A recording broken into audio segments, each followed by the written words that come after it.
राजसूय, अश्वमेघ, अविनाशी ज्ञान यज्ञ. बाबांनी येऊन जो हा ज्ञान मार्ग सुरू केला त्याचं खास नाव राजसूय, अश्वमेघ, अविनाशी ज्ञान यज्ञ. अब इस ज्ञान यज्ञ की, जिसे कि राजसूय, अश्वमेघ, अविनाशी ज्ञान यज्ञ भी कहा जाता था, मुख्य रूप से ओम राधे जी ही संभाल करती थी. ओम राधे म्हणजे मम्मा जी राधा बनणार आहे, लक्ष्मी बनणार आहे, तर त्यांच्याकडे जबाबदारी बाबांनी मेन सोपवली होती. यूं थी तो वह एक बाल ब्रह्मचारिणी अथवा एक कन्या ही, परंतु यज्ञ पिता अथवा पिताश्री ने उन्हें ही विशेष तौर पर उत्तरदायी ठहराया हुआ था, क्योंकि वे ईश्वरीय ज्ञान एवं दिव्य गुणों की धारणा में अन्य सभी से आगे थी. मम्मांवरती विशेष उत्तरदायित्व, विशेष जबाबदारी बाबांनी सोपवली, कारण बाकी सगळ्यांपेक्षा त्या जरी कुमारी होत्या, लहान होत्या, पण तरी ईश्वरीय ज्ञान आणि गुणांच्या धारणेमध्ये सगळ्यात पुढे होत्या. उनका जीवन और पुरुषार्थ सभी यज्ञवत्सों में से सर्वाधिक उच्च था. मम्मांनाच का जबाबदारी सोपवली याचे कारण की त्या ईश्वरीय ज्ञानामध्ये आणि दिव्य गुणांच्या धारणेमध्ये पुढे होत्या. त्यांचा जीवन आणि पुरुषार्थ सर्वश्रेष्ठ होता, बाकी सगळ्यांपेक्षा श्रेष्ठ होता. उन्हें देखने से ही ऐसा लगता था कि सभी दिव्य गुण इकट्ठे होकर उनमें ही सजीव रूप में साकार अथवा मूर्त रूप हुए हैं. तर हे वर्णन संगम युगाचं आहे. कोणाचं वर्णन आहे? हे जगदंबा, जिचे आपण जगदंबा म्हणून पूजा करतो, सरस्वती म्हणून पूजा करतो, तीच संगम युगातलं हे स्वरूप आहे की ती जे बाबांनी हा जो ज्ञानयज्ञ सुरू केला त्याच्यामध्ये सर्वश्रेष्ठ स्थिती त्यांची होती.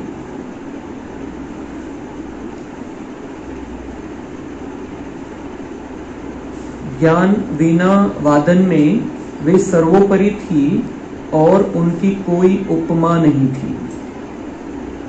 जे ज्ञान जे त्या सांगायच्या त्याची तुलना कोणाशी होऊ शकत नाही, उपमाच नाही त्याची. इतकं सुंदर त्या ज्ञान द्यायच्या आणि म्हणून त्यांचं सरस्वती म्हणून आज पण पूजा केली जाते.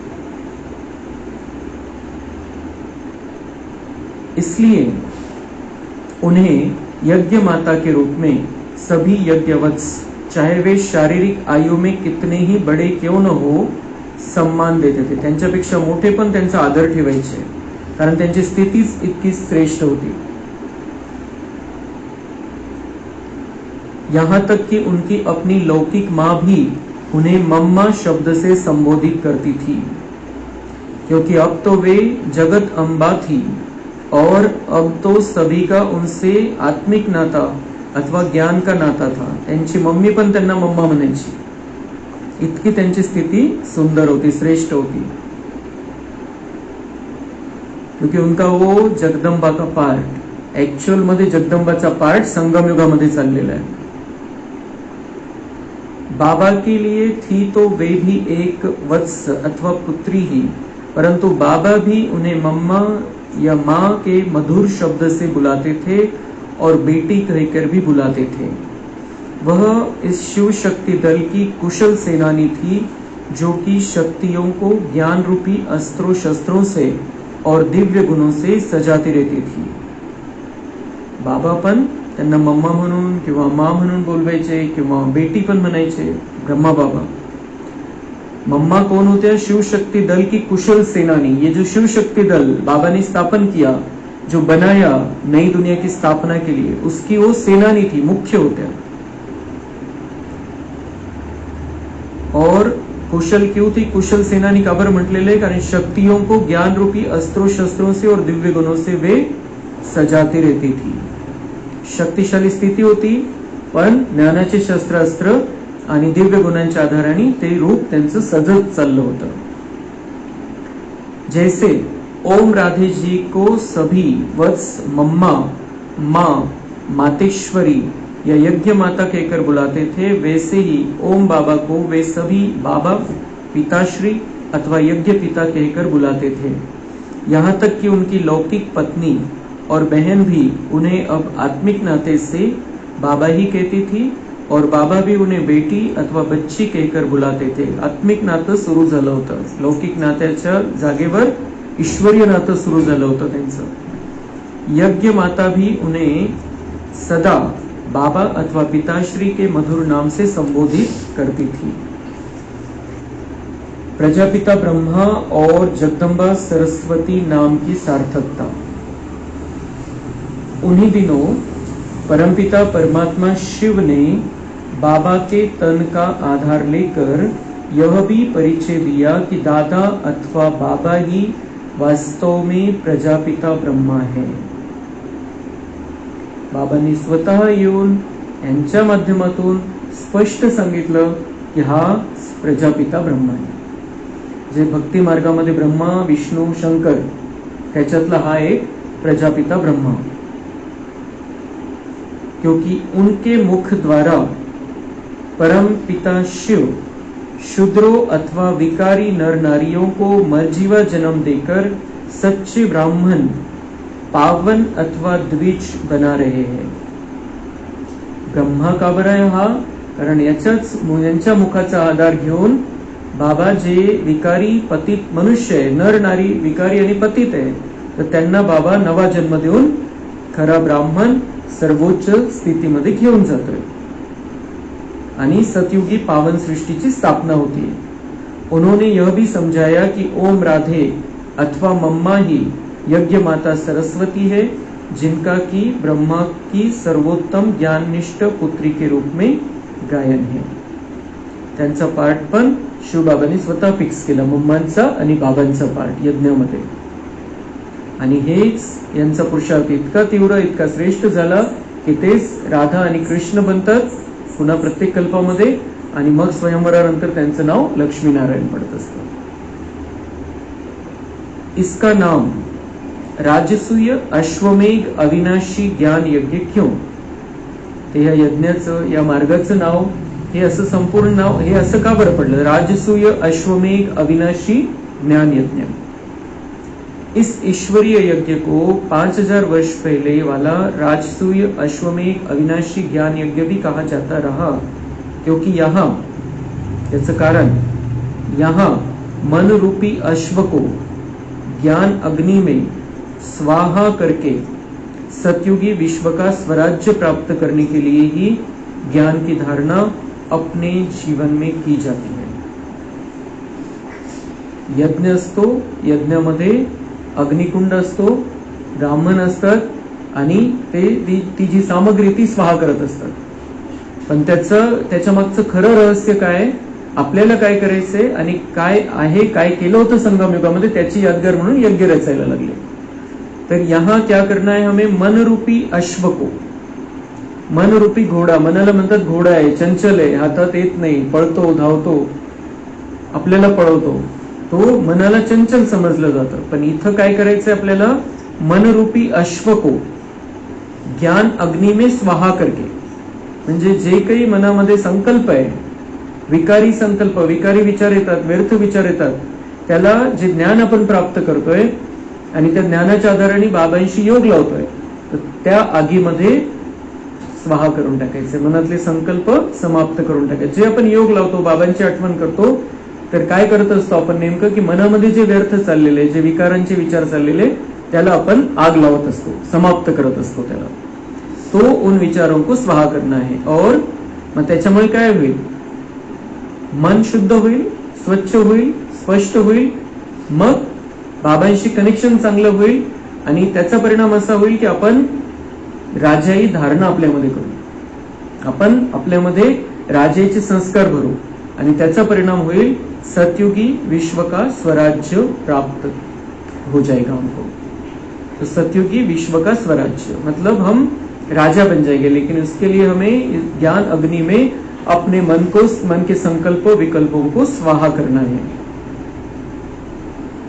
तो स्वराज्य, सतयुगी विश्व का स्वराज्य प्राप्त करने के लिए ही ज्ञान की धारणा अपने जीवन में की जाती है। तर हे ज्ञान आपल्या जीवनामध्ये का आणायचंय?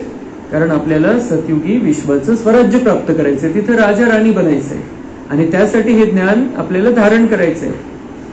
तो पुढचा फायदा जो व्हायचा तो होईल, पण त्याच्या आधी आपण इथं जर आपले सगळे विकल्प, चुकीचे विचार, व्यर्थ विचार हे सगळं जर स्वाहा करत गेलो, आपण समाप्त करत गेलो, तर आपलं हे आजचं जीवन सुखदायी होऊन जाईल, फ्रेश होऊन जाईल. आपल्याला आजच्या जीवनामध्ये आनंद मिळायला लागेल, सुखाचा अनुभव होईल. कारण आतमध्ये जी गडबड आहे आणि जो गोंधळ आहे तो जर समाप्त झाला तर आपण फ्रेश होऊन जाऊ, क्लीन होऊन जाऊ. तर त्यासाठी हे हा जो ज्ञान यज्ञ आणि आपण याच्यामध्ये सामील झालेलो आहे, आपण याच्यातले ब्राह्मण बनलेलो आहे, तर आपण आपल्यामधले विकार, आपल्यामधलं व्यर्थ सगळं स्वाहा करत चालायचंय. 5000 वर्ष पहले भी गीता युग में भगवान ने पांडवों से यह यज्ञ कराया था. तो वो पांडव कौन है? हम ही वो पांडव हैं. 5000 वर्ष पहले भी हम इस यज्ञ में शामिल हुए थे और हमने अपने अंदर की कमी कमजोरियों को स्वाहा किया था और देहभान को समाप्त कर हम आत्मिक स्थिति में आ गए थे. अब फिर उन्होंने ही इसकी स्थापना की है. यही यज्ञ प्रजापिता ब्रह्मा कुमारी ईश्वरीय विश्वविद्यालय के नाम से प्रसिद्ध हुआ. यज्ञ म्हणजेच आपण या विद्यालयामध्ये सामील झालेले ते विद्यालय. प्रजापिता ब्रह्मा कुमारी ईश्वरीय विश्वविद्यालय. आपल्या कॉलेजचं नाव काय?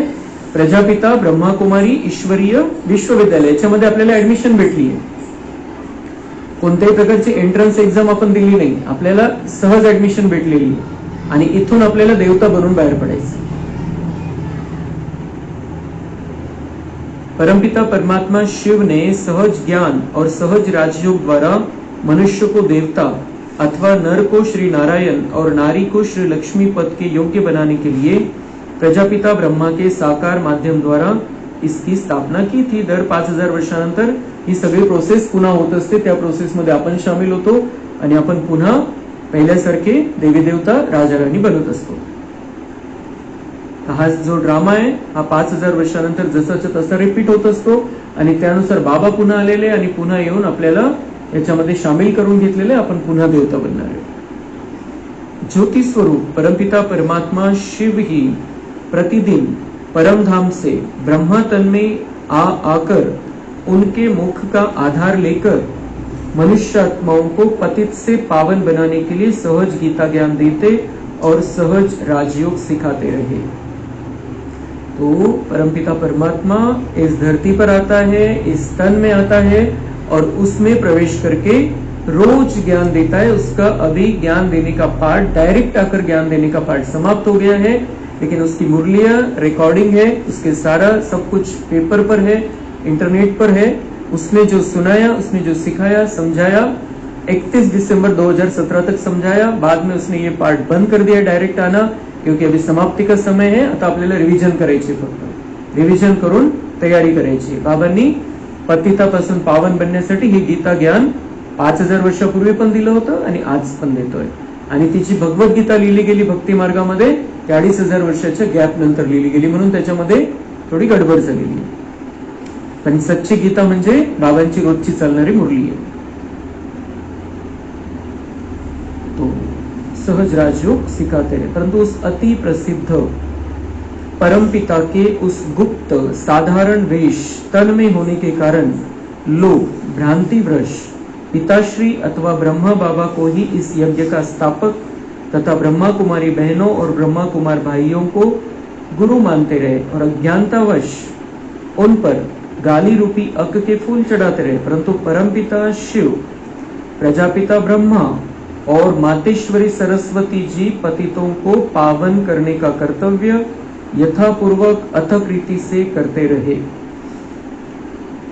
परमात्मा गुप्त आहे आणि त्यामुळे जे काही हा ज्ञान मार्ग सुरू झाला, प्रवाह एका दिशेला आणि प्रवाहाच्या विरुद्ध दिशेने चालणं खूप कठीण गोष्ट असते. पण ही ब्रह्मा बाबा आणि मम्मांनी हे खूप चांगल्या प्रकारे हे पुढे घेऊन गेले यज्ञाला, खूप चांगल्या प्रकारे. आणि जे परमपिता परमात्माचं जे ज्ञान आहे आणि जे हे कार्य आहे, हे कार्य परमात्मा गुप्त रीतीने करतो, तो काही डायरेक्ट समोर हजर नाहीये. आणि म्हणून मग लोकांना काय वाटायचं की हे ब्रह्मा यांनी काहीतरी दुसरा मार्ग सुरू केलेला आहे, यांनी कोणाकडून तरी ऐकून आलं आणि काहीतरी सुरू केलेलं आहे. आणि हे जे आहे हे त्याला गुरु मानतात, किंवा मग ब्रह्माकुमारी बहिणींना गुरु मानायला लागले, वेगवेगळे प्रकार. आणि मग निंदा पण करायला लागले की असं कसं, तुम्ही ते शास्त्रामध्ये तर असं लिहिलंय, तुम्ही असं का बरं सांगताय. पण जर सगळ्या शास्त्राचा, सगळ्या धर्माचा जर अभ्यास केला तर प्रत्येक धर्मामध्ये या ज्ञानातलं थोडं थोडं आलेलं आहे. आणि म्हणून गोंधळ झाला. तो सगळं नाही आलं, थोडं थोडं त्यांनी उचललं आणि त्यामुळे गोंधळ झाला. पण जर सगळ्या धर्माचा अभ्यास केला आणि सगळ्या धर्मातल्या मेन गोष्टी जर एकत्र केल्या तर ते सगळं बाबाचं ज्ञान. ज्याला जे वाटलं त्यांनी तेवढं घेतलेलं आहे. बाबांनी सांगितलेलं आहे, ये सभी धर्मस्थापक मेरे पास आएंगे और थोड़ा थोड़ा वो जो धारण करना है, जो समझना है उतना समझकर अपना अपना धर्म स्थापन करेंगे. तर त्यांनी थोडं थोडं बाबांकडून घेतलं अंतिम समयाला आणि त्या धर्मामध्ये ते त्या धारणा घेऊन आले. बाकी त्यामुळे हे काही ज्ञान असं विरुद्ध नाहीये, कोणाच्याही विरुद्ध नाहीये. हे सत्य स्पष्ट ज्ञान आहे आणि ते ज्यांनी घेतलं त्यांनी थोडं थोडं घेतलं प्रत्येक धर्मावाल्यांनी. तर त्यामुळे तो थोडा विरोध होता पहिल्या काळामध्ये. पण काय विरोधाला जुमानला नाही प्रजापिता ब्रह्मा आणि मातेश्वरी मम्मांनी आणि त्यांच्यासोबत जे सगळे होते त्यांनी. कारण त्यांना चालवणारा गुप्त परमपिता परमात्मा होता.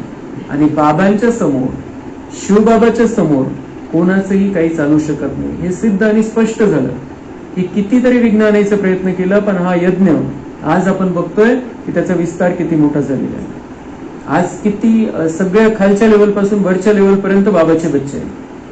आज देशाची जी मुख्य सही लागते ती आपली बहीण आहे, राष्ट्रपती आपली बहीण आहे. जे पंतप्रधानच्या सहीनंतर जिची सही लागते ती बाबाची बच्ची तिथं बसलेली.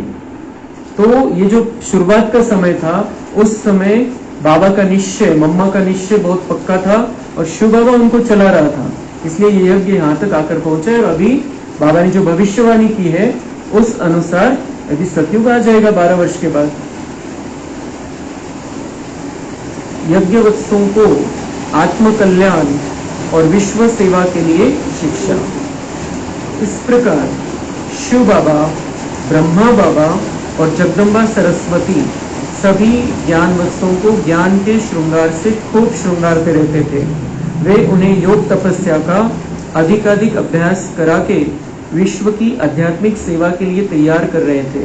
वकीलों, डॉक्टरों, व्यापारियों, अध्यापकों, गृहस्थियों, साधुओं आदि हरेक को यह सर्वोत्तम ईश्वरीय ज्ञान किस रीति समझाकर उनका कल्याण करना है, इसके लिए वे यज्ञोत्सव को शिक्षा देते रहे हैं.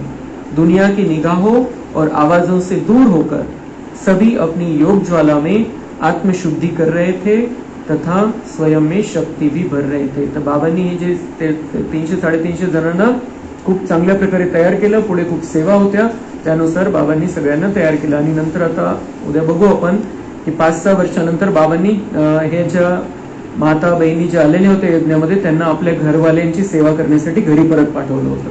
ते आपण नंतर बघू. अच्छा, ओम.